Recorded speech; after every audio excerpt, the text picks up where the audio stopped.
প্রাথমিক বিদ্যালয়ের শিক্ষকদের আলাদা বেতন স্কেল নিয়ে কাজ চলছে। তো প্রাথমিক শিক্ষক যারা আছেন আপনাদের জন্য ভিডিওটি অত্যন্ত গুরুত্বপূর্ণ। ভিডিওটি না টেনে সম্পূর্ণ ভিডিওটি দেখুন।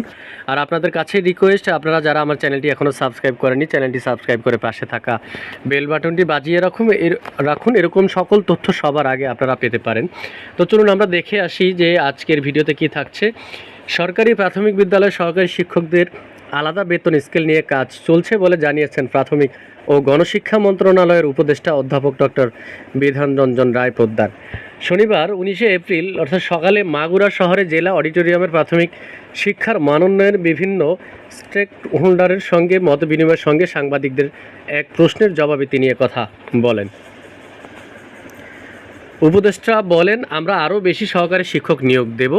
বিধিমালা কাজ চলছে, সেই সঙ্গে আরও বেশি কার্যকরের নীতিমালা করা হচ্ছে। প্রস্তাব পাশ হলে বিজ্ঞপ্তি দেওয়া হবে। মাগুরার জেলা প্রশাসক ওহিদুল ইসলামের সভাপতিত্বে অনুষ্ঠানে প্রাথমিক শিক্ষা অধিদপ্তরের অতিরিক্ত পরিচালক মোহাম্মদ আতিকুর রহমান, খুলনা বিভাগীয় উপপরিচালক ডক্টর শফিকুল ইসলাম সহ অন্যান্যরা উপস্থিত ছিলেন। এই সময় মাগুরা জেলায় 200 শতাধিক প্রাথমিক বিদ্যালয়ের প্রধান শিক্ষক উপস্থিত ছিলেন।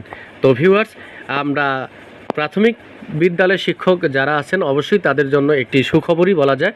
তো আজকের ভিডিওতে এই পর্যন্ত। এতক্ষণ আমার চ্যানেলের ভিডিও দেখার জন্য আপনাকে অসংখ্য ধন্যবাদ।